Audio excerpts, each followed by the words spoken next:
First of all, I like to thank Director Sir, Principal Sir, and Head Sir to give me this opportunity to say a few words here. Well, in this modern era, most of the person are not connected far away from spiritualities. So, due to their tight work schedules and workload and many more things.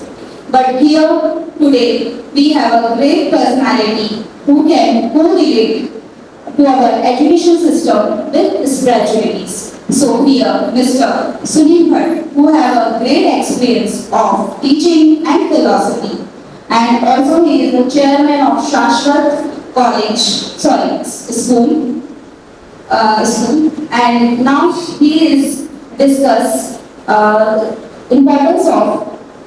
importance of spirituality in students' life. So I would like to invite Principal Sir for welcome our today's guest.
College जाऊं और अध्यात्म को जीवन से connect करूं, मतलब जीवन के अंदर लेके आऊं इसको। ये उन्होंने एक दिन हमसे डिस्कशन किया और उनने अपनी लाइफ का, अपने जीवन का एक उद्देश्य बना लिया कि मैं किस तरह से अध्यात्म को छात्र जीवन से, मनुष्य जीवन से कनेक्ट करके और उनके उद्देश्य की प्राप्ति में लगूं। वो अपने जीवन का उन्होंने उद्देश्य पा लिया। तो वो हर स्कूल, अभी सबसे सर्वप्रथम अपना एजुकेशनल इंस्टीट्यूट में इसलिए चुना कि हम लोग, हमारा institute Shri Guru Shantivan group of institute के नाम पे है। कृष्ण सुदामा की शिक्षा स्थली के बिल्कुल नियरेस्ट पॉइंट पे है। हो सकता है कृष्ण सुदामा यहाँ पढ़े, खेले, घूमे हो। तो उन्होंने इस बोला हमसे कि मैं चाहता हूँ। जब हमने इनसे 1 घंटे तक बात की, साहब ने हमको बहुत सारी चीजें बताई, इतना अच्छा लगा हमें सुन के। तो आप भी हर बात को अच्छे से सुनना, क्योंकि अगर आप में से किसी एक ने इसको जीवन में आत्मसात कर लिया, आत्मसात मतलब उसको ग्रहण कर लिया और उसके इनसे कुछ सीख ले ली, तो आप बहुत तरक्की करेंगे। मतलब मान लीजिए हम भी चाहते थे कि आप तकनीकी शिक्षा में इस तरह का, बाकी तकनीकी शिक्षा में किसी भी तरह की शिक्षा में अगर आपके पास लक्ष्य का निर्धारण नहीं होगा, हम सब यहाँ आए क्यों है? हमारा एक लक्ष्य, हमें अच्छा इंजीनियर बनना है, अच्छी शिक्षा लेनी है। शिक्षा भी किस लिए लेनी है? कोई तो लक्ष्य बनाया होगा। उस लक्ष्य की प्राप्ति के लिए भी आध्यात्म का जीवन में आत्मसात करने का एक अपना इम्पोर्टेंट रोल है। उस पर हमारे वक्ता आपको उद्बोधन देंगे और गजब, मतलब मुझे तो ऐसा लगा कि हाँ, ये अगर आपने ढंग से सुना ना, बहुत मजा आएगा। बहुत, मतलब ऐसा बोरिंग कोई टॉपिक नहीं है, सीखने वाली चीजें हैं, बहुत सीखने की चीजें हैं। अगर आप उनसे सुनेंगे तो आपको बहुत अच्छा लगेगा। और मैं आदरणीय सर का बहुत आभारी हूँ कि उन्होंने हमारी संस्था का चयन किया। और आप सब जोरदार तालियां लगाइए।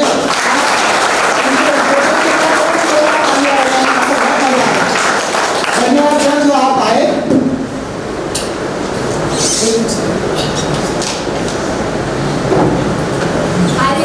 नीचे नीचे कर दो, उसको माइक को नीचे कर दो, उसको चालू करो, उसको चालू।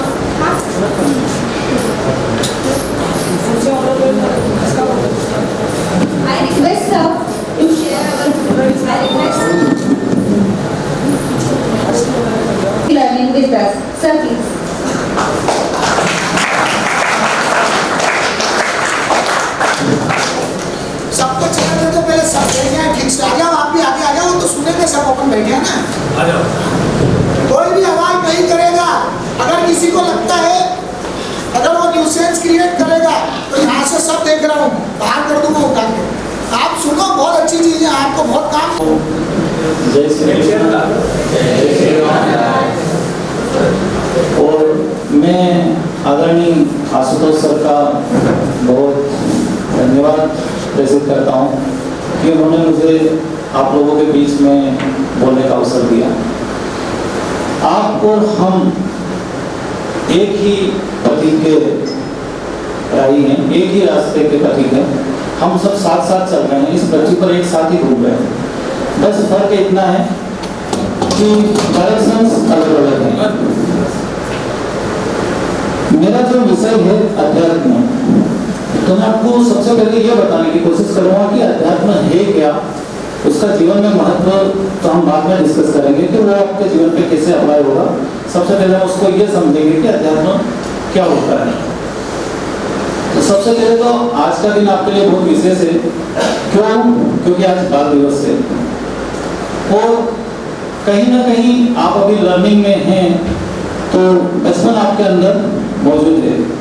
इसलिए मैं आप सभी को बाल दिवस की भी हार्दिक बधाई प्रेषित करता हूँ और आपके उज्जवल भविष्य की भी कामना करता हूँ। सबसे पहले हमको ये समझना है कि हम कौन हैं और यहाँ क्यों आए हैं। और जो अध्यात्म सारी बातें हो रही है, तो ये अध्यात्म है कि आपने कई जगह सुना होगा अध्यात्म के बारे में, टीवी पे, पंडाल में, ऋषि मुनियों से, साधु संतों से आपको सब कहते हैं कि अध्यात्म की ओर चलो, अध्यात्म की ओर चलो, अध्यात्म की ओर चलो। तो ऐसा कोई पर्टिकुलर वे है कि अध्यात्म क्या है? अध्यात्म रोज मंदिर जाना, मस्जिद जाना, गुरुद्वारे जाना, पूजा करना, पाठ करना, दान करना, धर्म करना, क्या है अध्यात्म? ये अध्यात्म नहीं है। अध्यात्म जो है वो हमारी चेतना का विषय है। और ये जो सारी चीजें हम जो कर रहे हैं, ये हम शरीर के माध्यम से कर रहे हैं। हालांकि वो भी वही है, पर फिर भी अध्यात्म चेतना का विषय है। तो अध्यात्म क्या है? अध्यात्म की जो सटीक परिभाषा है वो भगवान कृष्ण ने गीता के दूसरे अध्याय में बताई है।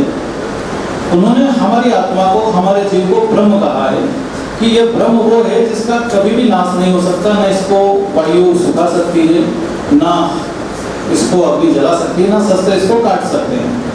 फिर जब अर्जुन शोक संतप्त होते हैं कि सब मेरे अपने में, इनको नहीं मालूम, तो वो उनको बोलते हैं कि देखो अर्जुन, ऐसा ये सब ब्रह्म है और ब्रह्म का कभी नाश नहीं होता। तो नाश ना हो जिसका अर्जुन, वो ब्रह्म पुकारा जाता है। और इस ब्रह्म का जो नित्य स्वभाव है वही अध्यात्म पुकारा जाता है। यानी अध्यात्म जितने भी जीव हैं, हम पृथ्वी पर जितने भी मनुष्य, सभी के लिए सेम है। तो अध्यात्म हमारे जीव का नित्य स्वभाव है, हमारी आत्मा का नित्य स्वभाव है, वही अध्यात्म है। तो हमारी आत्मा का चिर स्वभाव क्या है? हमारी आत्मा का नित्य स्वभाव क्या है? हमारी आत्मा का नित्य स्वभाव जो है वो शांति है, पूर्ण शांति है, नित्य शांति है। तो हमको शांति की ओर बढ़ना है, हमको शांति को आत्मसात करना है, संतोष की ओर जाना है। यह मूल अध्यात्म है। क्योंकि जीवन में जब आप कई बार जब मंदिर जाते हो तो 10 मिनट के लिए जाते हो, तो 10 मिनट तो आपको वहाँ शांति मिलती है। आप दान करते हो, 10 मिनट के लिए आपको अच्छा लगता है, आपने किसी की हेल्प करी, आपको उस समय अच्छा लगा, तो वो पर्टिकुलर टाइम रहता है, 2 मिनट, 3 मिनट, 4 मिनट। उसके बाद फिर वही वाइब्रेशन, मंदिर से जैसे बाहर आए फिर दुनियादारी हमारे दिमाग में घूमने लग जाती है। ऑफिस जाना है, काम करना है, स्कूल जाना है, पढ़ाई करना है। तो इसको हमको आत्मसात करना, शांति को, मन में पूर्ण रूप से हमको शांति को स्थापित करना है। यह अध्यात्म की परिभाषा है। तो आप लोगों को क्या करना है? शांत रहना है। बाहरी वाइब्रेशन आपको कभी भी डिस्टर्ब ना करे, चाहे कितनी भी चीजें आपके आसपास घटे, क्योंकि ये घटनाएं सब एक समय के बाद में वापस उसी अवस्था में चली जाएगी। आपका 2 मिनट के लिए किसी से झगड़ा हुआ, 5, 10, 15 मिनट के बाद में फिर आप वापस क्या चाहते हैं? शांति चाहते हैं। यार छोड़ो सब चीजों को।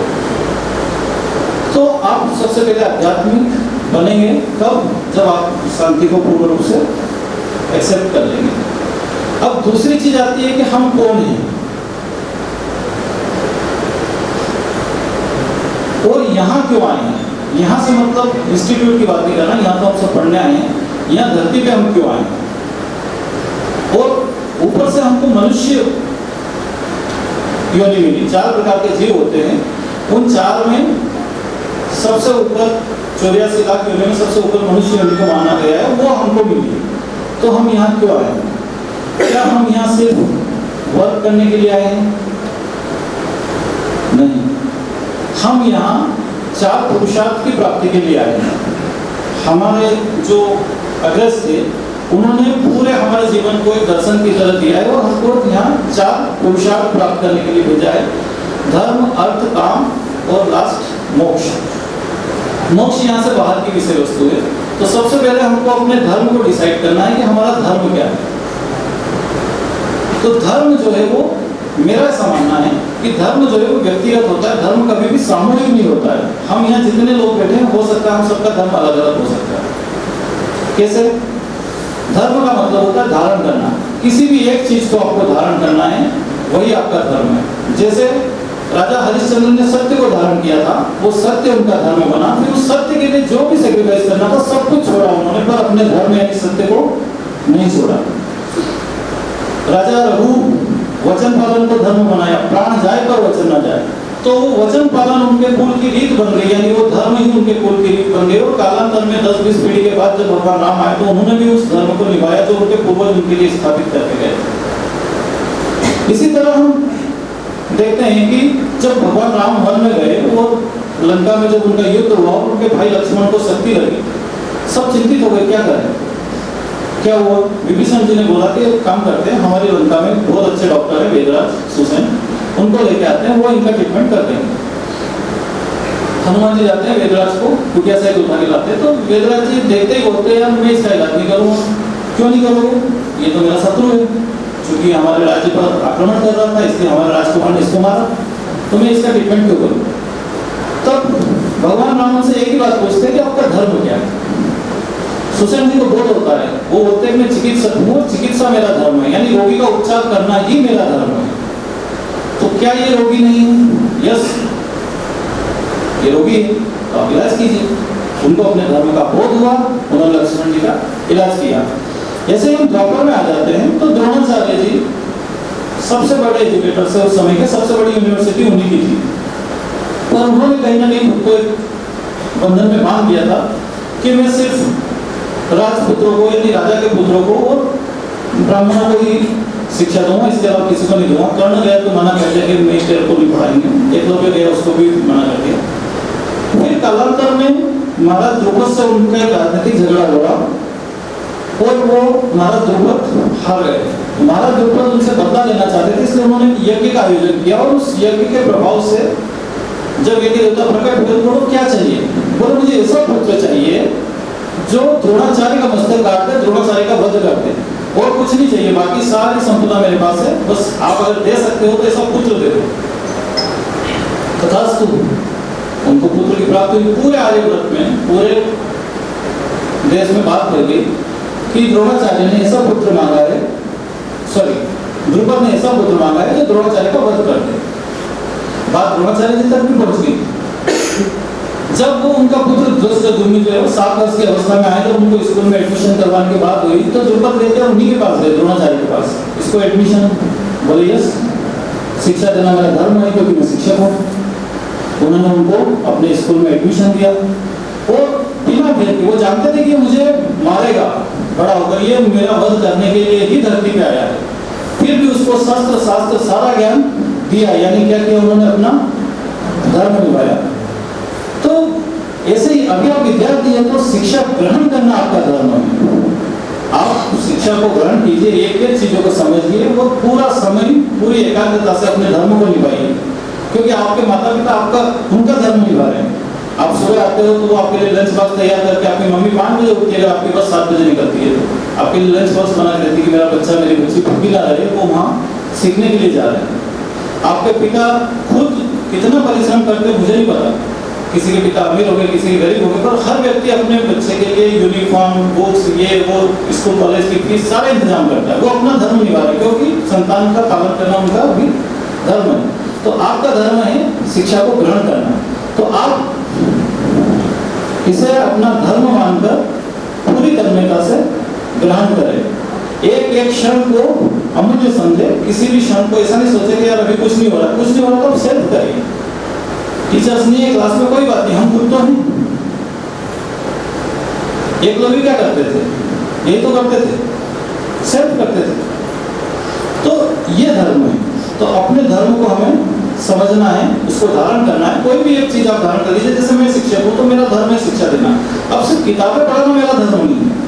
कोई भी व्यक्ति किसी भी कंडीशन में अगर आ गया, किसी दुविधा में आ गया, क्या सर मैं ऐसी ऐसी समस्या में आ गया हूँ, मैं क्या करूँ, मुझे गाइड करो, मैं उसे 2 वे दूंगा कि ये सही है, ये गलत है।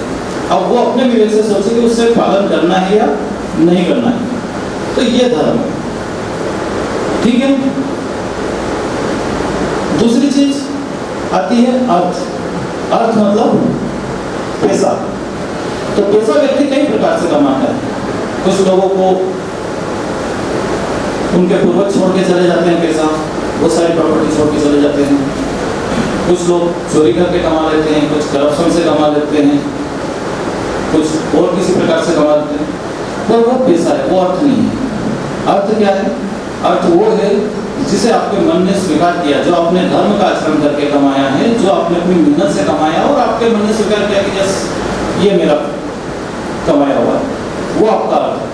और वो अर्थ जो आपने धर्म का आचरण करके कमाया है, वो अर्थ जब परमार्थ में लगेगा, किसी अच्छे काम में लगेगा, 2% आप लाख रुपए कमा रहे हैं और उसमें से 2000 रुपये अगर आपका कहीं अच्छी जगह लगेगा तो आपके कर्म में काउंट हो जाएगा। और जब ये तीनों चीजें काउंट हो जाएगी तो फिर जो यहाँ आने का जो हमारा उद्देश्य था, इस धरती पे आने का जो उद्देश्य है वो कंप्लीट हो गया। हमको मोक्ष ऑटोमेटिकली मिल जाएगा। उसके लिए एडिशनल एफर्ट तो नहीं लगाना है, हमको जीवन में रहते हुए ही छोटी छोटी चीजों को कंप्लीट करना है। तो इन 4 पुरुषार्थ की प्राप्ति के लिए हम लोग यहाँ धरती पर आए हैं। बाकी सारी चीजें तो साथ में चलती ही रहना है। अब इससे आगे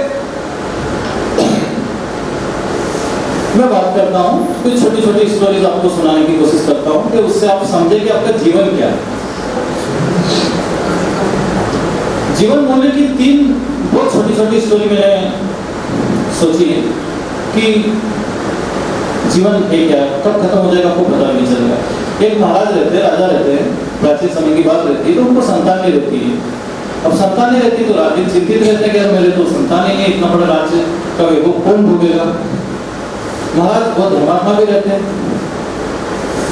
एक दिन मंत्री पूछते हैं आप रात दिन चिंता में क्यों रहते? तो बोला मुझे संतान नहीं, क्या करूं? तो बोला इसमें चिंता क्या बात है, आपके लिए तो पूरी प्रजा संतान के समान, किसी को भी योग्य व्यक्ति को चुन लीजिए और अपने राज्य का भार उसको दे दीजिए, ताकि आपका राज्य भी सुचारू चलता रहे और आगे आपकी गति से मुक्ति भी हो जाए। उन्होंने कहा ठीक है, ये आपने अच्छा आइडिया दिया। तो मापदंड क्या तय किया जाए, किसे दिया जाए, क्योंकि पूरे राज्य में तो बहुत सारी जनता है। बोले एक काम करिए, कोई भी आप एक लक्ष्य निर्धारित कर दीजिए कि जो इस लक्ष्य को पार करेगा वो राजा होगा।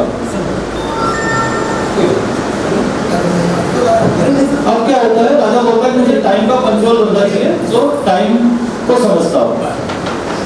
पूरे राज्य में सूचना दे दी जाती है कि फलाने दिन जो सबसे पहले आकर राजा से मिलेगा उससे ही वो राजा अपना राज्य का उत्तराधिकारी घोषित करते हैं।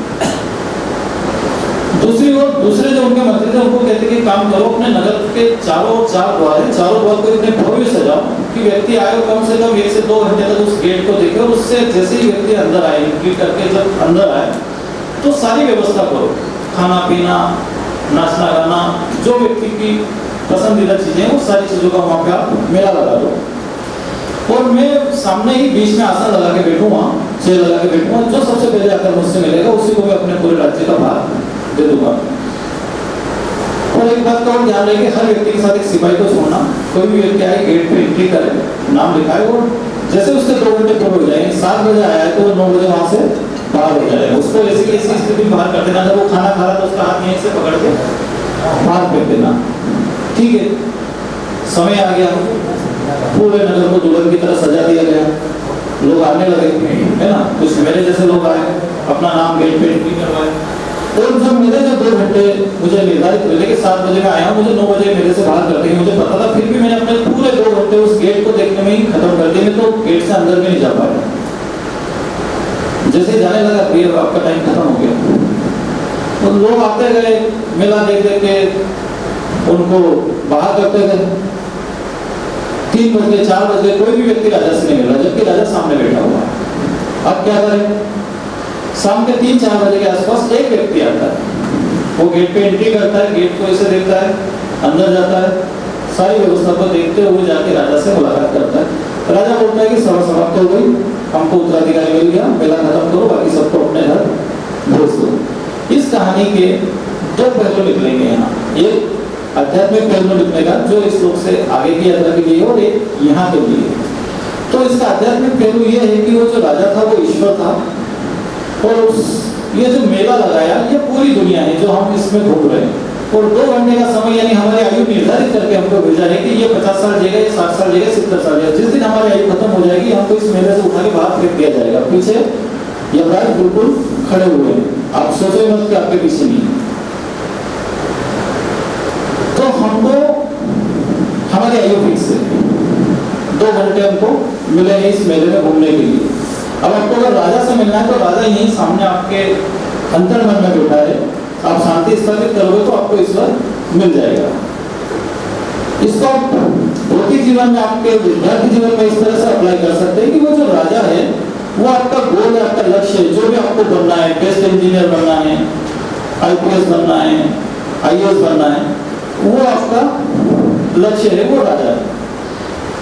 अब आप उसकी तैयारी कर रहे हैं एग्जाम्स की, आपने फॉर्म डाल दिया, फॉर्म डाल दिया तो एक डेट फिक्स हो गई कि 30 तारीख को आपकी एग्जाम होगी, 2 महीने, 3 महीने, 4 महीने बाद आपकी एग्जाम होगी।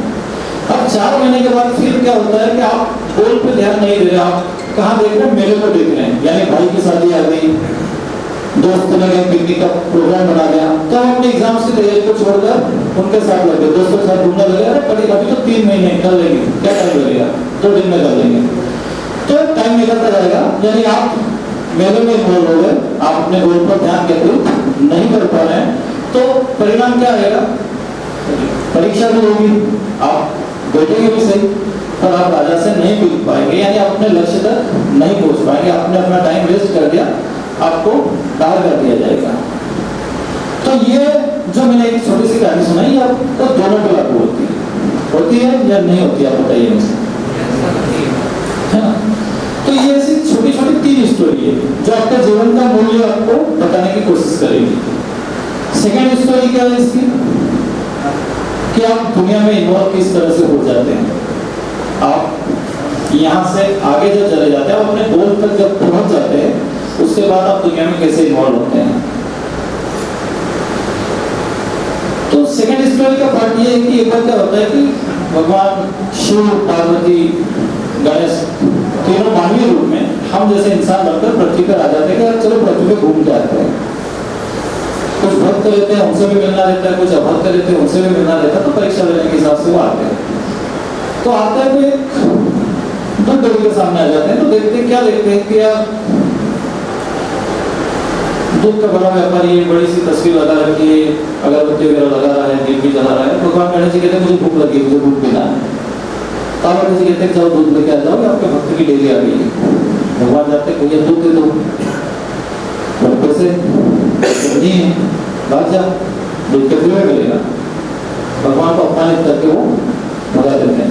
पार्वती जी चिंता तो हो जाते हैं कि ये क्या हुआ, भगवान का भक्त और भगवान का अपना उनसे सहन नहीं होता है। पर भगवान कुछ नहीं होते, वो भी कुछ नहीं बोलते हैं। भगवान उसके ऐसे बाड़े में देखते हैं तो पीछे 50 भैंस बनी हुई है। भगवान बोलते जा 1-2 महीने में तेरे पास में 100 भैंस हो जाएगी, डबल हो जाएगा, तेरा बिजनेस में डबल करता है। पार्वती जी फिर टेंशन में भगवान इसको आशीर्वाद देती है। अपमानित होने के बाद भी आशीर्वाद दी है। चलो चलते आगे आगे रहते गरीब व्यक्ति के घर आया, उसके बाहर, घर के बाहर एक छोटी सी गाय बनी हुई थी, उसका गाय का दूध निकाल रहा था। उससे जाके मांगते ये दूध मिल जाएगा, वो बोलते हैं हाँ ठीक है ले लो, आज आपके बेटे को दिला दो, अतिथि देवो भव।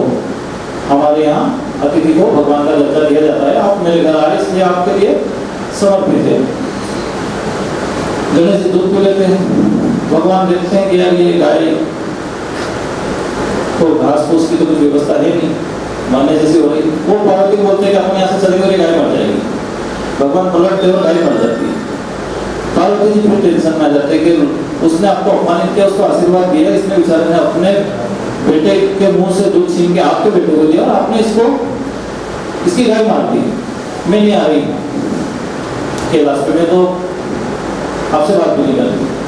भगवान कहते हैं पार्वती जी ये बहुत रॉकेट साइंस नहीं है, इसमें बहुत सांसारिक नियम है, ज्यादा समझने की जरूरत नहीं है।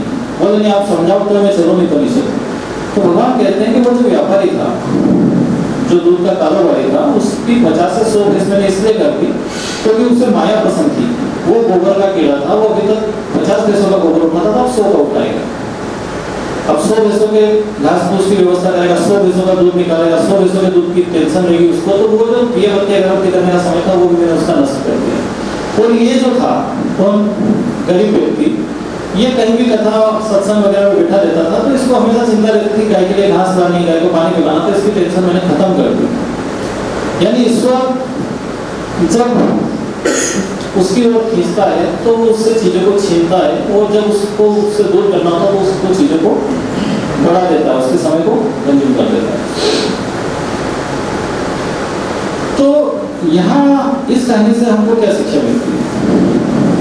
इस कहानी से हमको ये शिक्षा मिलती है कि हम जीवन में कितने भी कामयाब हो जाए, पर अगर हमारे यहाँ कोई व्यक्ति कुछ मांगने आ जाता है, कुछ हेल्प के लिए आ जाता है, तो हमको उसकी हेल्प निस्वार्थ भाव से करना चाहिए। बड़े बड़े डॉक्टर्स एक एक ऑपरेशन के 1-1 लाख रुपए लेते, 2-2 लाख रुपए लेते। कोई गरीब व्यक्ति उसके पास चला जाता है तो उसको मार देते, बोलते सरकारी अस्पताल में जाओ, मैं नहीं करूंगा। एक ऑपरेशन अगर वो और कर देता तो उसका क्या चला जाता।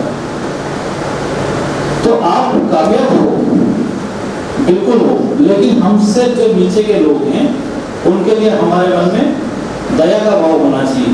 अगर कोई कुछ मांग रहा है तो हमारा सामर्थ्य नहीं है, फिर भी हमको देना चाहिए, उससे इनकार नहीं करना चाहिए। 1 गिलास दूध था तो भी उसने दे दिया, और उसके पास 100 लीटर था फिर भी उसने नहीं दिया। तो इस कहानी से हमको ये शिक्षा मिलती है कि जब आप जीवन में कामयाब हो जाओगे तो आप हमेशा हमसे नीचे की ओर देख के चले, ना कि आसमान की ओर देख कर चले। ये जीवन का ध्येय होता है कि हमारे पास क्या है वो हम क्या बांट सकते हैं, जो है वो बांटिए। कुछ नहीं है तो 2 मीठे बोल बांटिए, क्या ये महाराज बैठे, दूध तो है ही नहीं, पानी पी लीजिए। तीसरी जो स्टोरी है जीवन की मूल्य की, वो सारे लोगों पे अप्लाई होती है, वो सर जैसे लोगों पे अप्लाई होती है। कि एक बार क्या होता है, धर्म संसद चल रही है जंगल में। संसद का मतलब समझता ना, जहाँ हजारों ऋषि मुनि इकट्ठा हुए थे और किसी भी चीजों पर डिस्कशन वहां चल रही थी। धर्म क्या है, अधर्म क्या है, नीति क्या, अनीति क्या, इन चीजों पे वार्तालाप चल रही थी उनकी। सब अपने अपने विचार व्यक्त कर रहे थे। उस धर्म संसद की अध्यक्षता कौन कर रहे थे? महर्षि वेदव्यास कर रहे थे। महर्षि वेदव्यास अध्यक्षता कर रहे थे। उसी समय उसी जंगल में क्या होता है कि राजा जनक का आगमन हो जाता है। वो आखिर खेलते हुए अपने रथ को लेकर आ जाते हैं। उनको पता होता है कि यहाँ आगे एक धर्म संसद हो रही है, हजारों ऋषि मुनि एक साथ इकट्ठा हुए। वो क्या करते हैं, सबसे पहले रथ से उतरते हैं, अपने धनुष बाण को रथ पे टांग देते हैं, अपनी खड़ाऊ यानी जूते उतार देते हैं और हाथ जोड़कर विनम्र भाव से उस धर्म संसद की ओर जाते हैं और कहते हैं कि मेरा अहोभाग्य इतने ऋषियों के दर्शन में एक साथ करूंगा। तो महर्षि वेदव्यास उनको जैसे मंच से देखते हैं कि महाराज जनक पधार रहे हैं, मंच से तुरंत नीचे उतर जाते हैं, उनका अभिवादन करते हैं, उनको लेके आते हैं और कहते हैं कि आप यहाँ आ गए तो मैं अध्यक्षता नहीं कर सकता, ये मेरा साहस नहीं कहलाएगा, मेरा दुस्साहस हो जाएगा, आप अध्यक्षता कीजिए। बस उनका इतना कहना था कि महर्षि दुर्वासा नीचे से जंगल से गुजर रहे होते हैं। रात हो जाती है, 8-9 बज गए, क्या करें, सो जाए। यहाँ जंगल में शेर आ गया तो, कोई राक्षस आ गया तो छोटा भाई कहता है काम करते हैं, अभी मैं सो जाता हूँ, आधी रात तुम जाग लो, आधी रात के बाद तुम सो जाना, मुझे जगा देना। एक पहरेदारी करते और एक सोते। छोटा भाई सो गया, बड़ा भाई को थोड़ी देर के बाद में एक विचित्र से आकृति दिखाई दी। उसने उसको डराने की कोशिश करी तो एकदम से डर गया। तो वो जैसे ही डरा, बड़ा भाई बहुत बलवान था, वो आकृति और बड़ी हो गई, उसका आकार छोटा हो गया। किसका? उस मनुष्य का। उसने फिर दहाड़ मारी, वो और डर गया। वो जो आकृति दिखी थी, जो भी राक्षस है जो भी था, उसकी आकृति और बढ़ गई और वो और छोटा हो गया। उसने तीसरी दहाड़ मारी तो वो जो मनुष्य था, जो बड़ा भाई था, वो बेहोश होकर गिर पड़ा, जोर से चिल्लाया। वो जैसे ही चिल्लाया तो वो जो आकृति थी, जो राक्षस आया था, वो छुप गया और छोटा भाई जाग गया। उसको लगा कि भैया ने मुझे जगह दिया है और ये खुद सो गए हैं, तो अब मैं जागता हूँ। वो आकृति फिर आई, उसने फिर दहाड़ मारी, छोटा भाई नहीं डरा। उसने बोला क्या तकलीफ है तुमको, क्या चाहिए? अब वो डरा नहीं। तो वो आकृति थोड़ी छोटी हो गई, वो भाई जो छोटा भाई था उसका आकार बढ़ गया। उसने फिर उसको डराने की कोशिश करी। वो फिर सहज भाव से क्या चाहिए तुमको भैया, क्या तकलीफ है बताओ। वो आकृति और छोटी हो जाती है, वो और बड़ा हो जाता है। तीसरी बार फिर डराने की कोशिश करता है, तो वो फिर भी वही सहज भाव से, यार तुम्हारी तकलीफ क्या है, बार बार क्यों डराने की कोशिश कर रहे हो, तुमको कोई तकलीफ है बताओ, रोटी चाहिए मेरे पास रखी। वो आकृति इतनी बड़ी हो जाती है, वो उसको पकड़ के बांध के जेब में रख लेता है। सुबह हो जाती है, जो भाई बेहोश हुआ था वो भी जाग जाता है। चलो भैया हाँ चलो। अरे यार ऐसा हुआ, रात को कोई बहुत भयानक राक्षस आया था और उसने मुझे डराया था, उस वजह से मैं बेहोश हो गया था। उसके बाद तू कब जाएगा मुझे पता ही नहीं चला। वो जेब से निकालता, भैया ये राक्षस था क्या? बोले हाँ, ये इतना छोटा कैसे हो गया, रात को बहुत बड़ा था। बोले आप इससे डर गए थे इसलिए बड़ा हो गया था और आप छोटे हो गए। तो ये जीवन में कहाँ अप्लाई होता है कि आपके सामने अगर कोई समस्या है, उस समस्या से आप डर जाएंगे तो वो समस्या बड़ी हो जाएगी और आप छोटे हो जाएंगे। आप और डरोगे तो वो समस्या और विकराल हो जाएगी और आप उसके सामने आपके जो संसाधन है वो कमे होते जाएंगे और अंत तो वो समस्या आपको खा जाएगी। आपके सामने कोई भी समस्या है, कठिनाई है, जीवन में कोई भी तकलीफ आई है तो आप उसका डट कर मुकाबला करें, ना कि उससे डरने की कोशिश करें। ये यहाँ लागू होता है। काली की कथा भी आपने सुनी होगी कि काली जिससे लड़ता था उसकी आधी ताकत कर लेता था, फिर सामने वाले को आसानी से पटक पटक कर मारता था, है ना? तो इसका कंसेप्ट क्या है? क्यों लड़ता था वो आधी ताकत?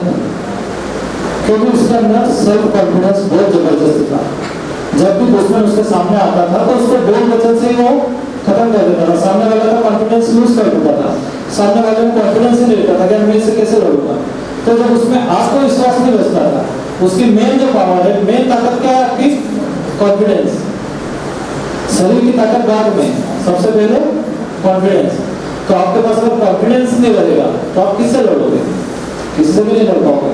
तो आपको हमेशा अपना आत्मविश्वास बना के रखना है। डाली अगर बनना है तो सामने वाले का कॉन्फिडेंस यूज करना है, ना कि हमारा कॉन्फिडेंस होना है। हम अगर कॉन्फिडेंस खो देंगे तो कहीं कुछ भी अचीव नहीं कर पाएंगे, ना यहाँ अचीव कर पाएंगे ना वहाँ अचीव कर पाएंगे। तो आपको मैंने बहुत सारी कहानियां सुना दी हैं और मुझे लगता है कि आप बोर तो नहीं हुए? बस हुए?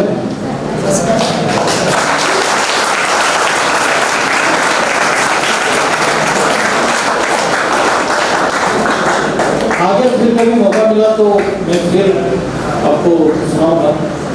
और वैसे आप मुझसे अगर जुड़ना चाहें तो YouTube पे प्रभु अनुरागी के नाम से चैनल है, उसको आप सब्सक्राइब कर लीजिएगा। तो उस पर इस टाइप के अच्छे वीडियोस आपको मिलते रहेंगे।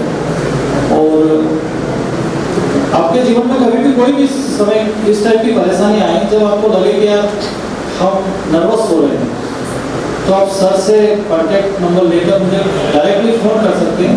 जहाँ तक हो पाएगा मैं आपकी समस्या को सॉर्ट आउट करने की कोशिश करूँगा। जीवन के किसी भी मोड़ में, आप 50 साल के हो जाए तब भी आप मुझसे कनेक्ट हो सकते हैं, अगर मैं जिंदा रहा तो, है ना? तो तब तक के लिए जय श्री गोविंद, जय श्री कृष्ण।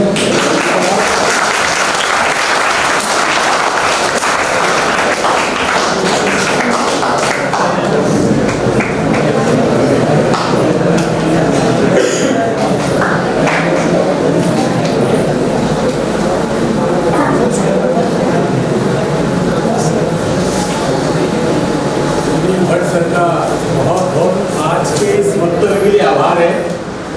और उन्होंने बहुत अच्छी छोटी छोटी कहानियों के माध्यम से अध्यात्म को आपके सामने प्रस्तुत किया है। और विश्वास है कि आप लोग इस छोटी छोटी कहानी से अपने आप को कनेक्ट करेंगे, अध्यात्म को कनेक्ट करेंगे और समस्याओं को कम करेंगे, है ना?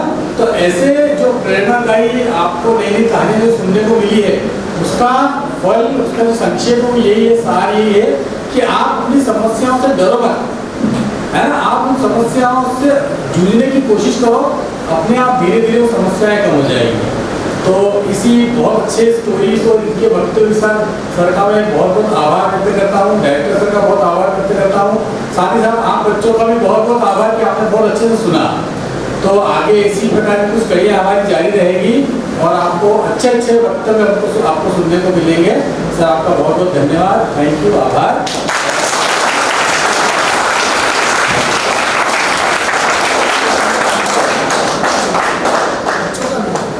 एक फोटो ले लेते हैं। एक फोटोग्राफ के लिए आप लोग थोड़ा सा खड़े हो जाओ, वहीं पे खड़े हो जाएंगे, वहीं पे खड़े हो जाओ। और सुनो, देखो आपका धर्म क्या है? इंजीनियरिंग करना भी अलग शिक्षा धर्म है आपका। तो आप उसको, क्योंकि आपके पिता और माता का धर्म क्या है, वो पूरी तरह से निर्वाह कर रहे हैं उनके धर्म का। हम कहते हैं कि मेरा धर्म हिंदू है, मेरा मुस्लिम है, मेरा सिख है, ईसाई है, वो सब अपनी जगह। सबसे पहला धर्म क्या है? शिक्षा ग्रहण करना। तो अच्छी तरह से शिक्षा लेके जाओ। फिर 5 ज्ञानेंद्रियां बताई, 5 तरीके से शिक्षा लेने, भिक्षा मांगनी है, तो आप अपने टीचरों को झकझोरो जाके कि साहब मुझे समझ में नहीं आ रहा, आप मेरे को बताओ, है ना। क्योंकि ये भी एक भिक्षा का, हम शिक्षा की भिक्षा मांगने हैं, ठीक है। तो बहुत सारी चीजें की पॉइंट्स हैं इसमें। आप अपने आप का लक्ष्य और उद्देश्य का, राजा के पास जाता है वो अपने उद्देश्य की प्राप्ति के लिए सांसारिक जीवन में नहीं उलझता है। जैसे मान लो आपको 4 महीने मिले किसी कॉम्पिटिटिव एग्जाम के लिए, तो उन 4 महीने में आपको अपना ध्येय ये बनाना है कि मेरा लक्ष्य सिलेक्शन है, ना कि संसार है, ना मोबाइल है, व्हाट्सएप है, सोशल मीडिया है, ना क्रिकेट खेलने जाना है, ना दोस्तों के साथ मेला घूमने जाना है ना। तो ये सब आपको कोरिलेट कर रही है, हमारे शास्त्र भी आपको कोरिलेट कर रहे हैं। आप देखो ना, सुदामा चरित्र देखोगे, विजेता वाला चरित्र देखोगे, जब भगवान हनुमान जाते हैं वो देखोगे, तो ये सब कहानियां बनाई इसीलिए, ये फुटप्रिंट्स है। और फुटप्रिंट्स की बात छोड़ के क्या जाओगे? भगत सिंह क्या छोड़ के गए? कुछ छोड़ ले गए साथ में, छोड़ गए अपनी अच्छाई, उन्होंने जो इस देश के लिए किया। चंद्रशेखर आजाद क्या छोड़ के गए? अपने फुटप्रिंट छोड़ के गए। महात्मा गांधी क्या छोड़ के गए? तो आप अगर सोचेंगे कुछ भी है तो अपने फुटप्रिंट्स ऐसे कर्म करो कि याद रखा जाए आगे तक। कोई छोड़ के जाओगे, कोई बाकी कुछ नहीं याद रखना, ना सोने की चैन वो भी उतार लेते हो। शमशान कौन कौन गया? लड़कियां तो गई होगी, लड़के गए होंगे, कान की बाली, चेन, अंगूठी, कपड़े सब फाड़ देते हो। आदमी जैसा आता है वैसा ही चला जाता है। क्या याद रखा जाएगा? कर्म। तो इसलिए देखो कितना अच्छा उद्बोधन दिया, और इसको आत्मसात करना। आपको लगा होगा बहुत बोर किया, 1.5 घंटा दिया, अरे बहुत की पॉइंट्स है, अगर सीखोगे तो बहुत आगे जाओगे। समझने की बात है, बराबर सोचोगे, आत्मसात करोगे। नहीं तो वही संसार में उलझे रहोगे। जैसे वो पीछे बैठे हो बच्चे मोबाइल चला रहे थे, वो बेटा अभी तक खड़ा भी नहीं हुआ है, देख लो वो अब खड़ा हुआ है। वो अच्छा भैया खड़ा हो जाए, सबसे लास्ट में जो बैठा है। जबरदस्ती अंदर नहीं धकेला गया है, जिसकी इच्छा है वो अपना। अरे सरकार का उद्देश्य है कि तुम में से अगर 2 ने भी सीख लेंगी और तुम्हारा जीवन का कोई उद्देश्य बन गया और तुम IAS बन गए, तो उनकी बातों को मतलब ये हो गया कि उनका जो प्रयास है वो उनने उनके लक्ष्य को पा लिया। ठीक है, धन्यवाद।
में हम आगे बढ़ते हैं।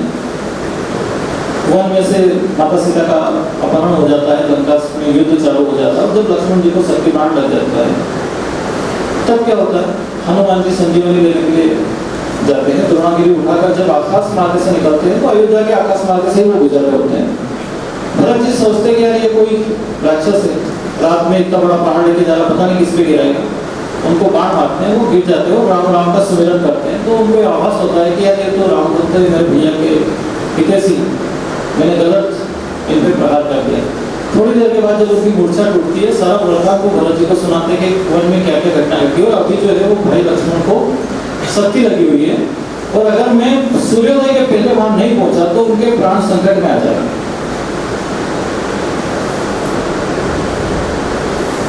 ये सारी चीज चल रही थी, सारे लोग वहां आ जाते हैं, माता कौशल्या भी आ जाती है, सुमित्रा भी आ जाती है, उर्मिला जी भी आ जाती है, सभी के सामने बातें हो रही होती है। ये सुनते ही माता कौशल्या क्या कहती है? माता कौशल्या हनुमान जी से कहती है कि विप्र तुम जाके राम से ये कहना कि अगर लक्ष्मण नहीं आता है तो तुम भी यहाँ मत आना, तुम वन में लेना, फिर तुम्हारा अयोध्या में कोई काम नहीं। जब वन गए थे तब सुमित्रा माई ने कहा था कि जहाँ राम तुम्हारी अयोध्या वहीं है। अब राम भगवान की माता कौशल्या कह रही है कि अगर लक्ष्मण साथ में नहीं आता तो तुम्हें भी अयोध्या नहीं आना है, तुमको वहीं रहना है।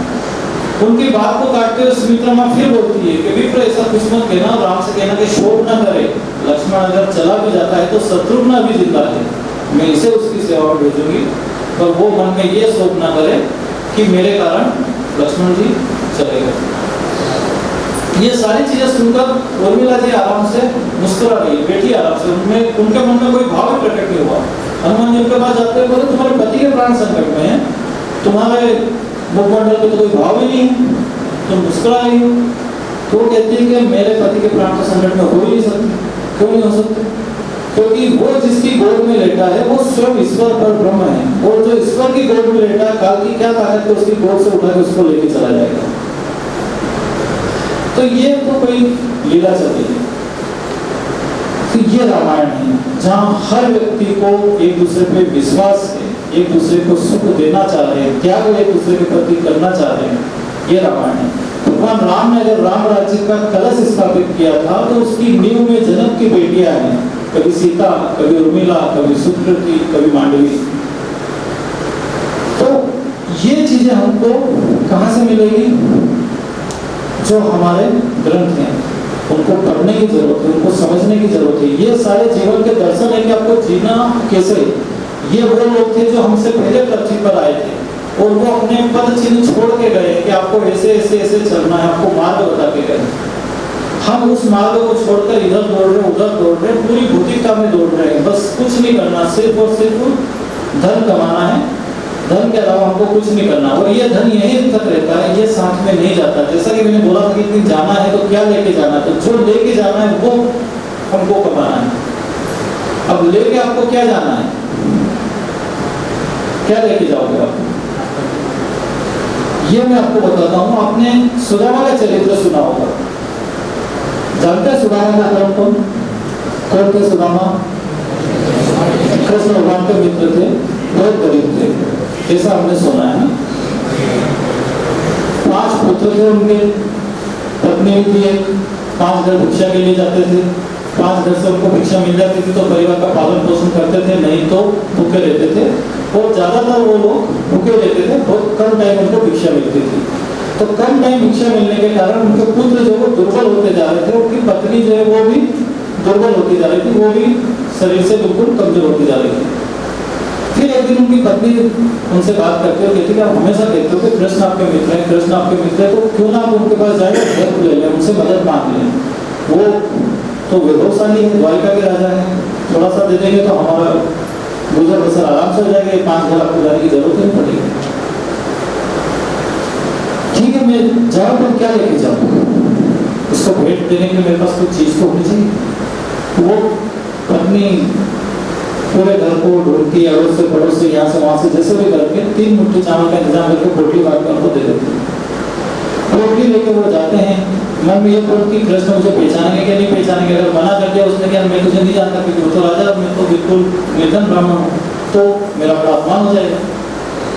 फिर भी चलो चलते हैं, कम से कम एक बार मित्र का मुख तो टेक के आ जाएंगे। द्वार पे जाते हैं, पहचान ले जाते हैं भगवान को। जैसे ही पता चलता है सुदामा आए तो दौड़ के आते हैं, नंगे पे आते हैं और उनको आलिंगन देते हैं, यानी उनके गले मिलते हो, अपने साथ महल में ले जाते हैं, अपने निज आसन पर, खुद के आसन पर, खुद की सिर पर बिठाते हैं और उनका आतिथ्य करते हैं। 2-4 घंटे बीत जाते थे, आराम से बैठते, बातें चल रही होती खाना बनाने की बात, तुम मेरे लिए क्या लेके आए यार, कुछ तो लाए होगे गिफ्ट, भाभी ने क्या भेजा मेरे लिए। तो वो उस पोटली को छुपाते, उस महल का वैभव देखते कि मैं कैसे दूंगी इतने से चावल इतने बड़े राजा को। उससे क्या छुपा, वो पोटली खींच लेते हैं, उसमें से 3 मुट्ठी चावल निकलते, तो 1 मुट्ठी खा जाते हैं, 2 मुट्ठी खा जाते हैं, और तीसरी मुट्ठी चावल जैसे ही खाने वाले होते हैं तो फिर भगवान की पत्नी जो रुक्मिणी जी वो हाथ पकड़ लेती है कि आपने 2 मुट्ठी चावल खाए मतलब इनको 2 लोग का राज्य दे दिया, अब तीसरे का दे दोगे तो हम कहाँ रहेंगे। यह कथा हमने यहाँ तक सुनी, इससे आगे सुनी, इससे आगे मैं बताता हूँ कि ये आप पे कहाँ अप्लाई होती है। तो आप खुद सोचिए कि सुदामा जब भगवान स्वयं पृथ्वी पर थे, क्या उस समय कोई गरीब इतना हो सकता उनका मित्र? तो वो जो 5 घर भिक्षा के लिए जाते थे, वो कोई भौतिक भिक्षा नहीं मांगते थे, वो दाल चावल आटा मांगने नहीं जाते थे, वो 5 बड़ी-बड़ी यूनिवर्सिटीज में जाते थे, 5 बड़े-बड़े संतों के पास जाते थे, 5 बड़े-बड़े व्याख्याताओं के पास जाते थे, अपनी ज्ञान की पिपासा को बुझाने के लिए, ज्ञान अर्जित करने के लिए। जो 5 पुत्र उनके कहे गए वो उनकी 5 ज्ञानेंद्रिय थे, तो उन 5 ज्ञानेंद्रियों के ज्ञान को बुझाने के लिए वो 5 जगह जाते थे और अक्सर उनको उस लेवल का ज्ञान नहीं मिलता था। अभी जैसे मान लो आपने 12th पास करके यहाँ आए हैं, आप यहाँ कॉलेज में आए हैं तो आप यहाँ इंजीनियरिंग सीखने के लिए आए हैं। अगर आपको यहाँ इंजीनियरिंग नहीं सिखाया जाए, फिर से 11th 12th की किताबें पढ़ाई जाए, तो आप क्या करोगे? आपका नॉलेज डाउन होगा या अप होगा? डाउन होगा डेफिनेटली। तो उनके साथ यही हो रहा था कि उन्होंने PhD कर ली थी और उससे ऊपर का नॉलेज उनको कोई भी नहीं दे पा रहा था, और उनको उससे ऊपर के नॉलेज की आवश्यकता थी, क्योंकि उनको साकेत धाम तक की यात्रा करना थी, ऐसा उनका मानना था। तो उनकी 5 पुत्र यानी 5 ज्ञानेंद्रियाँ जो दुर्बल होती जा रही थी, और उनकी पत्नी भी। अब पत्नी कौन है? सुदामा अगर आत्मा है, हमारी आत्मा, मान लो हम ही सुदामा है, हमारी चेतना है, और हम भी अपनी 5 ज्ञानेंद्रियों के ज्ञान के लिए रोज भटक रहे हैं, और अगर नहीं मिल रहा है तो हमारी चीजें कम हो गई। फिर पत्नी उनको प्रेरित करती है। तो पत्नी ये नहीं है जो जैसे मान लो मैं हूँ, मेरी पत्नी मेरे घर पे है, तो वो इस शरीर की पत्नी है। आत्मा की पत्नी बुद्धि को कहा गया है, तो फिर बुद्धि उनको प्रेरित करती है कि जब सब आपका मित्र इतना प्रबल है तो आप उसके पास जाइए, यानी आप आंतरिक हो जाइए, आप अंदर जाएंगे। आप जब मेडिटेशन स्टार्ट करेंगे, जब आप आध्यात्मिक हो जाएंगे, तो सारी चीजें ऑटोमेटिक जनरेट हो जाएगी। एक कवि को किसने सिखाया था?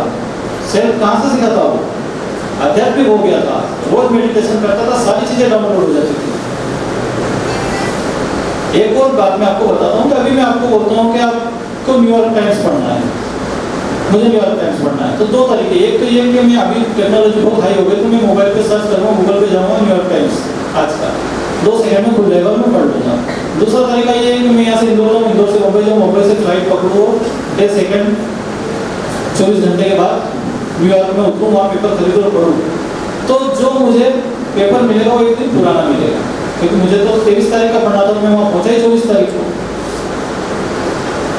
तो सेम थिंग हमारे ऊपर भी अप्लाई होती है कि ये जो बॉडी है, ये डिवाइस है। जैसे मोबाइल एक डिवाइस है, जिसने डिवाइस बनाया उसने उसका सॉफ्टवेयर भी बनाया, उसका नेटवर्क भी बनाया, और उसका एक पूरा सिस्टम बनाया, और हम चीज़ें खोलते, चीज़ें वहाँ आ भी जाती है, डाउनलोड भी हो जाती है, प्रिंट भी हो जाती है, सारी चीज़ें। तो ये बॉडी एक डिवाइस है। अब जिसने इस डिवाइस को बनाया उसने सॉफ्टवेयर भी बनाया, और सॉफ्टवेयर है तो सपोर्टिंग सिस्टम भी है, नेटवर्क भी है। तो ईश्वर का नेटवर्क पूरी पृथ्वी पे, आप कहीं भी बैठ जाओ, जिस दिन आपका मेडिटेशन में ध्यान लग गया, उस दिन पूरे ब्रह्मांड का ज्ञान आपके अंदर डाउनलोड हो जाएगा, आपको कहीं से भी अर्जित करने की जरूरत नहीं पड़ेगी, क्योंकि जो भी ज्ञान है आपके पास में, ये कहीं ना कहीं किसी ने तो अर्जित किया है ना। अभी आपको जो किताबें लिखी है, किसी ने फर्स्ट अनुभव को किया है, तो वो कहाँ से लेकर आया था ज्ञान? इसको क्या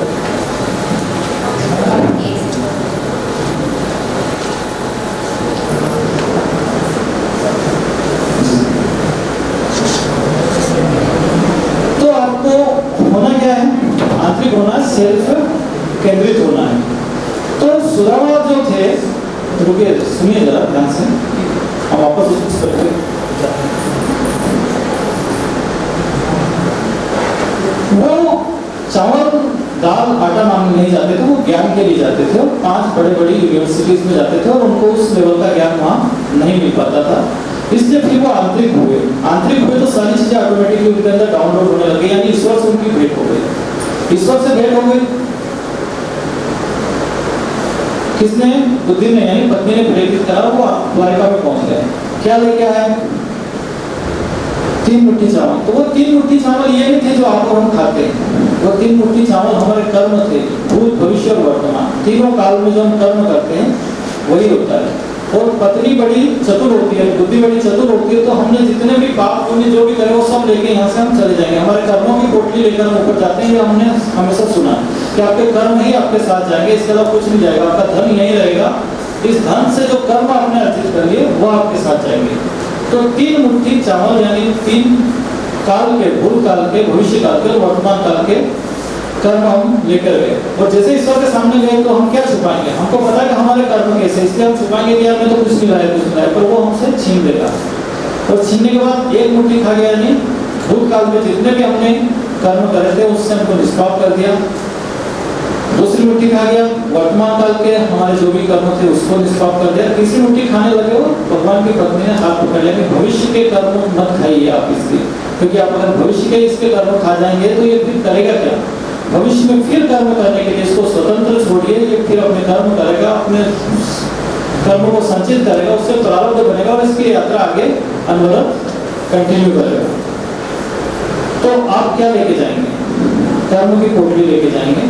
तो कर्म हमको कैसे करना है? तो आप खुद को सुधारना मानिए, आप रोज 5 घर से मतलब ये कि जो भी आपके अच्छे टीचर्स हैं उनसे कुछ 5 नई चीजें सीखने की कोशिश करिए। अच्छी चीजें आप सीखेंगे तो जीवन में आगे आपको काम में आएगी। और ये जो जितने भी हमारे शास्त्र हैं, गीता है, पुराण है, भागवत है, इनको कभी ना कभी जब भी समय मिले कुछ न कुछ पढ़ के समझने की कोशिश करिए। और स्वयं को कभी भी बुद्धिमान नहीं समझना चाहिए। कैसे? हनुमान जी के बारे में हमने सबने सुना, हनुमान जी बहुत बुद्धिमान थे, पर जैसे ही वो सीता माता की खोज में सागर के तट पे जाते हैं तो सागर को देखकर एकदम सारे लोग जामुना जी से सब चिंतित हो जाते हैं, इसको पार कैसे जाए। अंदर कहता है मैं पार तो चला जाऊँ पर वापस आऊँ इस बात में मुझे संदेह है, मेरा सामर्थ्य इतना नहीं मैं वापस आ जाऊँ। हनुमान जी एक कोने में बैठे रहते हैं, उनको उनकी बुद्धि, उनके बल का अनुमान उस समय रहता नहीं है। तब जामुन जी उनसे क्या कहते हैं? कयोरी चिपति सुन हनुमाना, का चुप साधि रहे बलवाना, पवन तनय बल पवन समाना, बुद्धि विवेक विज्ञान निधाना, कवन सुकाज कठिन जग माही, जो नहीं हो ही तात तुम भाई। तो वो ये कहते हैं कि हे पवन पुत्र, तुम्हारे अंदर बल बुद्धि विद्या सब है, तुम चुपचाप क्यों बैठे? ऐसा कोई काज नहीं है दुनिया में जो तुम नहीं कर सकते। तो ये सुनते उनको उनके बल का अनुमान हो जाता है। और फिर वो क्या कहते हैं? वो उसके बाद में अपने आकार को पर्वत के समान बड़ा बना लेते हैं।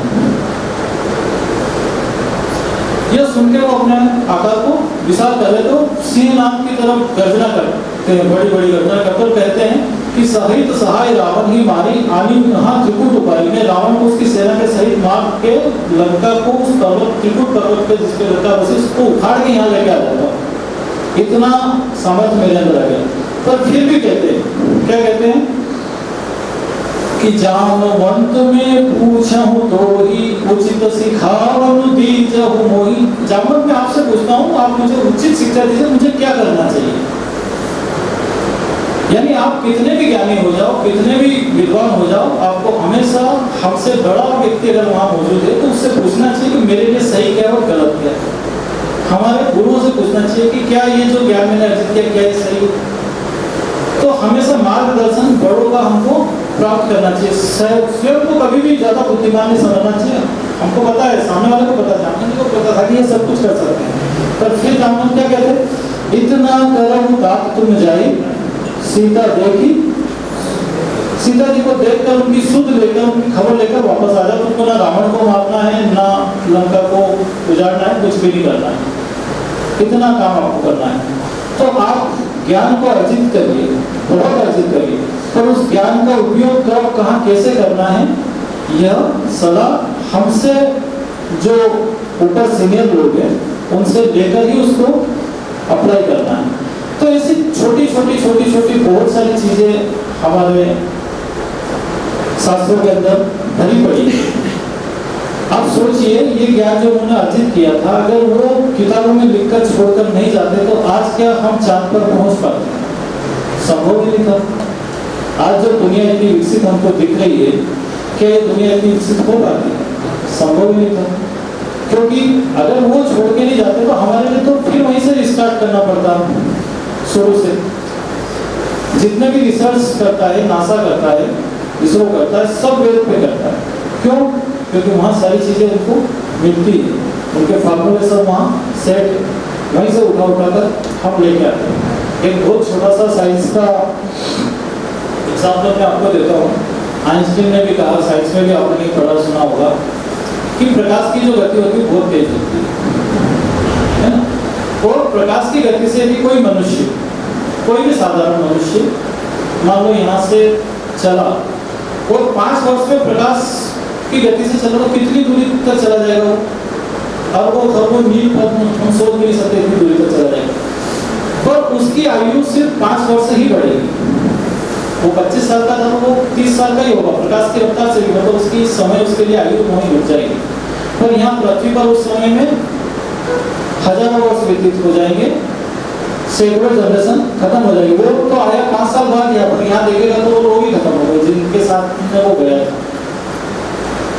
तो ये सारी टेक्नोलॉजी हमारे शास्त्रों ने पहले से अर्जित कर रखी है। जरूरत क्या है? हमको सिर्फ समझने की जरूरत है। तो अध्यात्म हमारे जीवन में बहुत महत्वपूर्ण है। आप समझेंगे, सीखेंगे। मेरे पास ऐसी बहुत सारी कहानियां हैं जो मैं आपको और भी बता सकता हूँ। आपके मन में कोई प्रश्न है क्या? किसी भी चीज को लेकर कोई डाउट हो तो आप मुझसे पूछ सकते हैं। जैसे अभी आजकल अक्सर चल रहा है, दीपावली आती है, लोग पूछने लग जाते हैं भगवान राम वंश आए थे तो तुम लक्ष्मी जी की पूजा क्यों करते हो? तुम्हारे भगवान दूध पीते नहीं है तो तुम उनके लोटे के लोटे दूध क्यों उड़ेल देते हो? भगवान खाना खाते नहीं है तो 56 भोग क्यों लगाते हो? अभी थोड़े दिन पहले मैंने संदीप सर का वीडियो देखा था, अपने कैंपस में भी 56 भोग का आयोजन हुआ था। तो क्यों लगाते हो? अगर भगवान खाते हैं तो कम हो जाना चाहिए, उसकी मात्रा में बदलाव होना चाहिए। नहीं खाते तो आप वेस्ट कर रहे हो। ये बात क्लास में मान लो मैं पढ़ा रहा हूँ, आपने पूछी तो गुरुजी वो समझ जाते हैं कि इसको किसी ने सिखाया है, कि बाहर से सीख के आया है। कुछ लोग बोलते हैं अपने क्लास को कंटिन्यू करते हैं, क्लास खत्म करते हैं, उसके बाद फिर बोलते हैं कि बच्चों काम करना, कल ये श्लोक में आपको दे रहा हूँ, एक मंत्र दे रहा हूँ, इसको आप एज इट इज याद करके आ जाना कि गुरु ब्रह्मा गुरु विष्णु गुरु देव महेश्वर गुरु साक्षात परब्रह्म तस्मै श्री गुरुवे नमः। और ये हमारी पाठ्य पुस्तक के फलाने नंबर पेज पर आपको मिल जाएगा, वहां से इसको आप लर्न कर लेना। तो कल आगे मुझे सब सुनाएंगे। दूसरे दिन सारे बच्चे याद करके आ जाते हैं, सब सर मैं याद कर लिया, सर मैंने याद कर लिया, अच्छा सुना, सबका नंबर आया। जो विद्यार्थी पूछता है कि हम प्रसाद क्यों लगाते हैं, भगवान खाते नहीं फिर क्यों भोग लगाते हैं, वो भी सुनाता है। गुरु जी बोलते हैं तुमने सही से नहीं सुनाया, तेरे को याद नहीं हुआ। अरे गुरु जी एक एक वर्ड टू वर्ड मैंने याद करा, आप तो बुक खोल के देखते। गुरु जी बुक खोल देते, ये तो यही है, तूने याद कर लिया। बोले गुरु जी तो यही रहेगा ना, तूने याद कर लिया तो फिर यहाँ से गायब हो जाना चाहिए, यहाँ क्यों है किताब के अंदर? बोले ये किताब में से कैसे बैठेगा? मैं तो सिर्फ इसको याद कर रहा है, यहाँ इरेजर से इसको मिटाया थोड़ी।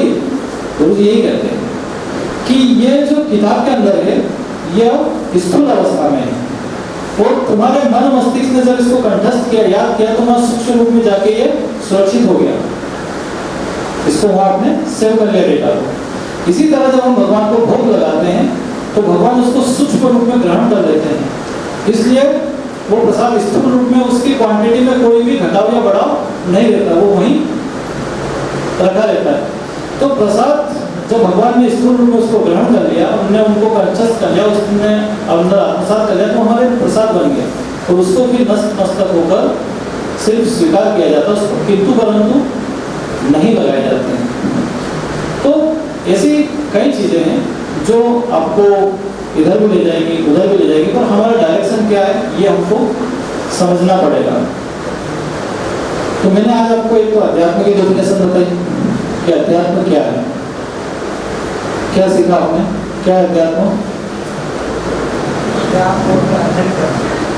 अपने आप का स्वयं का अध्ययन करना ही अध्यात्म है, यानी आत्मा को शांति देना, खुद को शांति स्थापित करना, मन मस्तिष्क में शांति की स्थापना करना अध्यात्म है। शांत चित्त रहना, 24 घंटे शांत रहने की कोशिश करना, और शांत चित्त से जब हम काम करेंगे तो वो काम सफल हो जाएगा। अभी एक चीज और आप सुन रहे हैं, एक लोटा जल सारी समस्या का हल। सुन रहे हैं ना? कई जगह से सुना। तो आप सोचो कि एक लोटा जल समस्या का हल कैसे करता है? सोचा आपने? नहीं सोचा। और यहाँ जल की बात क्यों हुई, ये भी मैं आपको बताता हूँ। तो एक लोटा जल आपकी सारी समस्या का हल ऐसे करता है कि हमारा जो मन है वो जल का प्रतिनिधित्व करता है, यानी मन जो है वो हमारा जल के समान होता है। आप एक तपेली में पानी लीजिए और उसको उबालने पर रख दीजिए, थोड़ी देर में वो बाउल हो जाएगा, गर्म हो जाएगा। जैसे आप हीट बंद करेंगे तो वो बैठ जाएगा, ठंडा हो जाएगा। उसके बाद आप उसमें उंगली डाल सकते हैं, थोड़ी देर के बाद आप उसको पी सकते हैं, और थोड़ी देर उसको छोड़ेंगे तो वो बिल्कुल रूम टेम्परेचर पे आ जाएगा। उसको हिमालय में भेज देंगे तो बर्फ अवस्था में जाना चला जाएगा, यानी ठोस द्रव गैस तीनों अवस्था में पानी चला जाएगा। वैसे ही हमारा मन की भी 3 गति होती है, सत, रज और तम। इन तीनों गति में हमारा मन भटकता है, सत्य में भी भटकता है, रज में भी भटकता है और तम में भटकता है। इनको मैं आगे एक्सप्लेन करूँगा कि सत, रज, तम क्या होता है। तो सुबह सुबह हम जैसे उठते हैं, नहाए, भगवान सूर्य को अर्घ्य दिया और लोटा भरा। जैसे हमने लोटा भरा तो हमारे मन में थोड़ी सी शांति आ जाती है। ओम नमः शिवाय बोलना स्टार्ट कर देते हैं। मंदिर तक जाते तो बीच में जो भी रास्ते में लोग मिलते हैं, जय श्री राम, जय श्री कृष्ण, सीताराम, गोविंद बोलते हुए मंदिर तक पहुंच जाते हैं। और जैसे ही मंदिर के अंदर प्रवेश करते हैं तो मन में चित्त शांत हो जाता है। जैसे ही अभिषेक के लिए धार बनाते हैं भगवान शिवलिंग के ऊपर तो मन बिल्कुल शांत हो जाता है और हमारा एकाकार ईश्वर के साथ हो जाता है। यानी उस समय बाहरी वाइब्रेशन आपके सारे खत्म हो गए। आप ना घर के बारे में सोच रहे, ना स्कूल के बारे में सोच रहे, ना किसी चीज के बारे में सोच रहे। आप सिर्फ एक ही चीज बोल रहे हो, शिवाय, यानी आप सिर्फ शिव के बारे में सोच रहे। तो मन पूरी तरह से स्थिर हो गया, ईश्वर के साथ एकाकार हो गया और चित्त शांत हो गया। तो शांत चित्त से हम जब भी कोई काम करेंगे तो वो निश्चित ही सफल होगा। जो भी समस्या उसका शांत चित्त से हम जब सोल्यूशन निकालेंगे तो वो समस्या का हल कर देगा। करेगा कि नहीं करेगा? बिल्कुल करेगा। तो इसी तरह हमारे मन को क्या होता है कि जो बाहरी भौतिक ताप होते हैं, ईर्ष्या, द्वेष, मद, मोह, लोभ, टेंशन, चिंता, पढ़ाई की, लिखाई की, जो भी, उसके कारण हमारा मन हमेशा चिंतित रहता है, वाइब्रेशन में रहता है, स्थिर नहीं हो पाता, शांत नहीं हो पाता है। तो इसको हमको शांत करना, आध्यात्मिक बना। तो पर उस लोटे से 5 मिनट तक हमने जल चलाया तो 5 मिनट हमारा मन शांत हो गया। तो 5 मिनट की शांति से भी हमको ईश्वर से कनेक्टिविटी हो गई। और उस 5 मिनट की शांति से जब हम चीज़ों को सोचेंगे तो वो हमारी समस्या को सॉल्व कर देगा।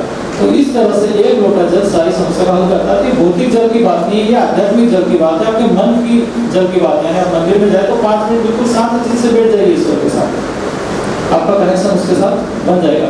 आपके जीवन में कितना ही बड़ा समस्या चल रही है, आप जितने उग्र होकर उसके बारे में सोचेंगे समस्या बड़ी होती जाएगी। जितना आप शॉर्ट तरीके से शांत होकर सोचेंगे तो उसका हल निकल जाएगा। 2 भाई लोग खड़े हो जाते हैं कि हम तपस्वियों को, हम ऋषि मुनियों की सभा का अध्यक्ष, ये गृहस्थी कैसे हो सकता है? तो राजभोगी है, प्रजा से कर भी लेता है, प्रजा को दंड भी देता है, सारी चीजें करता है। तो इसके ये तपस्वी की सभा का कैसे अध्यक्ष होगा? तो महर्षि वेदव्यास कहते हैं कि हमसे बड़े तपस्वी हैं, आप बात मानिए। बोले मैं नहीं मानता, या तो साबित करें कि हमसे बड़ा तपस्वी है, या मैं इसको बिल्कुल सही साबित करूंगा, श्राद्ध दूंगा। तो राजा जनक कहते हैं कि महर्षि वैसे तो मैं कुछ साबित करना नहीं चाहता, पर आप मेरे खुद को साबित करने की बात कर रहे तो ठीक है, मैं आपके प्रश्न का उत्तर दूंगा, आप शांत हो जाए तो ठीक है। पर हमारी जो वार्ता होगी, हमारी जो डिस्कशन होगी वो यहाँ नहीं हो सकती। हमारी डिस्कशन कहाँ होगी? मेरे महल होगी, आपको वहाँ पधारना होगा।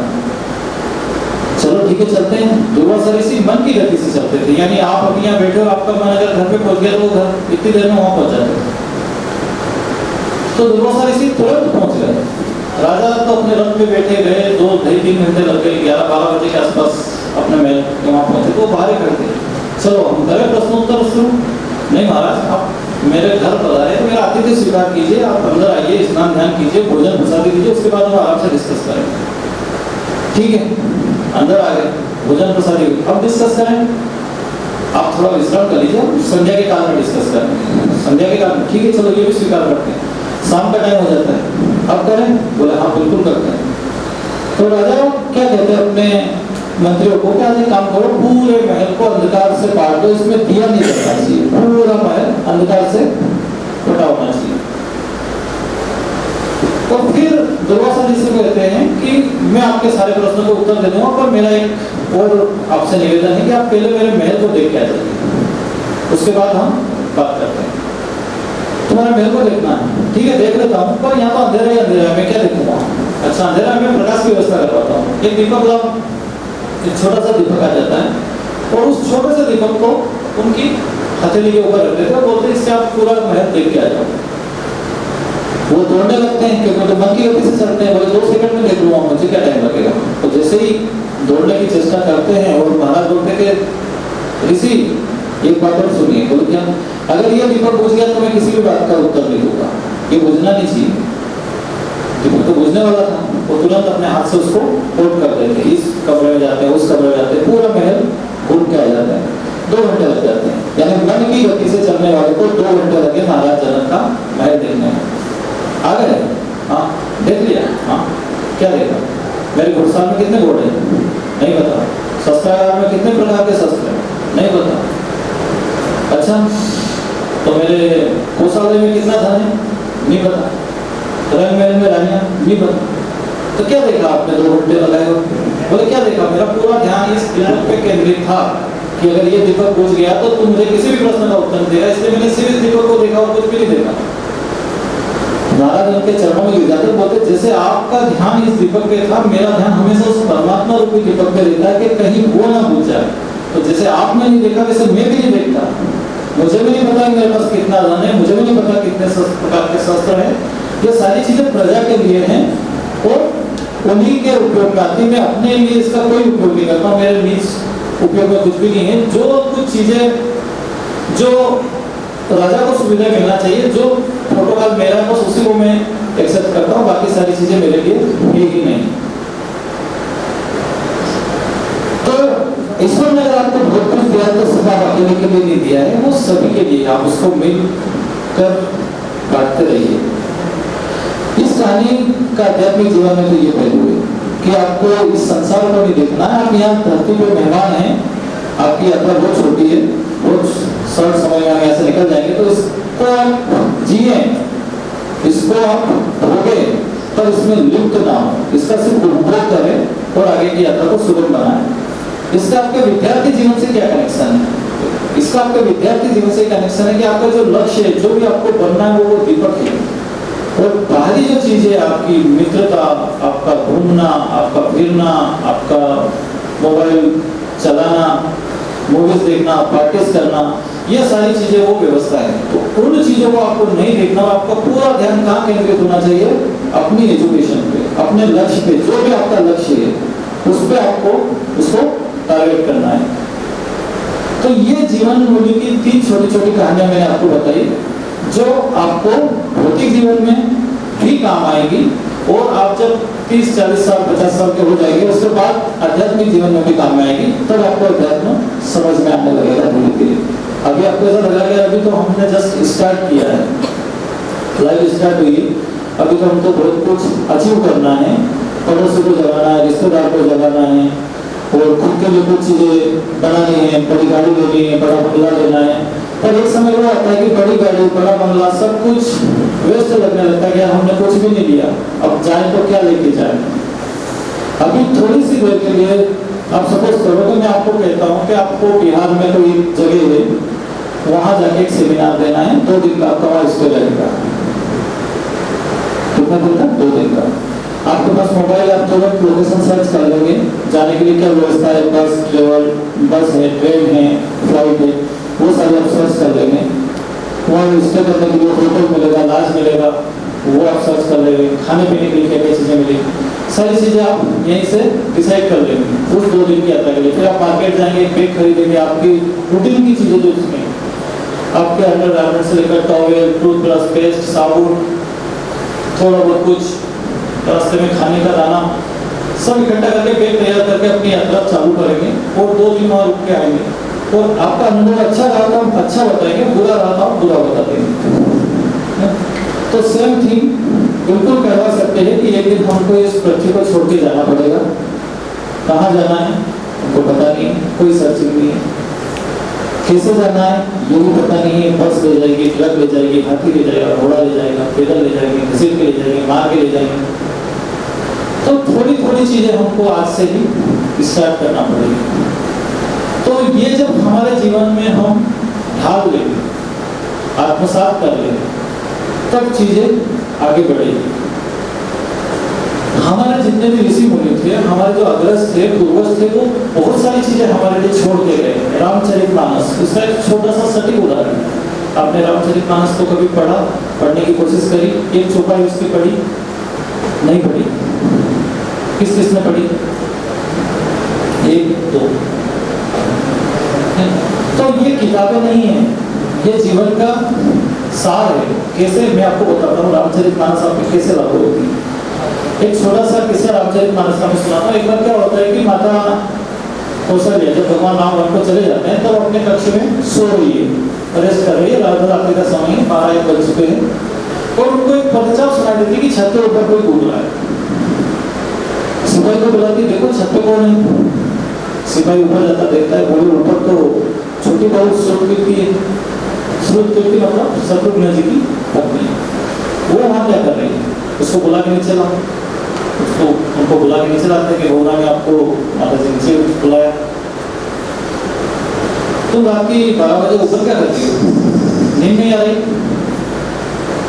प्रश्न आगे जा रहे। अच्छा शत्रुघ्न कहाँ है? बस उन्होंने जैसे कहा कि शत्रुघ्न कहाँ है, वो उनसे निपट जाती है, बोलती कि उनको देखे मुझे 13 वर्ष हो गए। 13 वर्ष से मैंने शत्रुघ्न को, मतलब हमारे पति को नहीं देखा। माता कहती राजभवन में हो जाता है, राज के सारे काम करता है, क्योंकि 3 भाई तो तपस्वी बने हुए हैं, तो राज की व्यवस्था तो वही कर रहा है। मेरे रूम में भी आता है, मेरी सेवा भी करके जाता है। तुम्हारे पास तुमको देखे 13 साल हो गए? बोले हाँ। माता समझ जाती है वो कहाँ मिलेगा, तुरंत पालकी तैयार करवाती है। पालकी तैयार करो, हमको चलना है नंदीग्राम, जहाँ भरत जी रहते थे, तपस्वी का वेश बनाकर भगवान राम की चरण पादुका लेकर। वहां जाकर क्या देखती है कि शत्रुघ्न जो एक सिरा यानी पत्थर के ऊपर लेटे हुए हाथ का सिराना बनाकर, वहां पीछे से जाकर उनके सिर पे हाथ फेरती है, तो एकदम से चौंक जाते हैं। बोले माता आप यहाँ क्यों आए? मुझे बुला लेते। माता कहती है कि पुत्र तुम यहाँ क्यों? इतनी रात को तुम यहाँ क्यों? तुम्हें तो राजमहल में होना चाहिए। शत्रुघ्न जी हाथ जोड़कर रोने लग जाते और कहते हैं कि माता मुझे ये बताइए कि भगवान राम, बड़े भैया राम जो है, वो पिताजी का वचन पालन करने के लिए वन को चले गए। भैया लक्ष्मण उनके साथ उनकी सेवा करने के लिए चले गए। भैया भरत भी उनकी खड़ा लेकर तपस्वी का जीवन जीने के लिए यहाँ आ गए। तो विधाता ने सारा राजभोग, सारा ऐश्वर्य का सिर्फ मुझ अकेले अभागे के लिए बनाया कि मैं अकेला पूरे राज्य का भोग करूं, राजसी वस्त्र पहनूं, राजसी भोजन करूं और सारी सुख सुविधा लूं। तो मैं इतना स्वार्थी तो नहीं हूं कि मेरे 3 भाई जो है वो तकलीफ में हैं और मैं अकेला सारी चीजों का भोग करूं। तो हमारे पास जो भी चीजें हैं, तो हमको हमारे भाइयों के साथ शेयर करना चाहिए, उनके बिना कोई भोग नहीं करना चाहिए। तो ये त्याग है, एक भाई का दूसरे भाई के प्रति समर्पण है। फिर क्या होता है?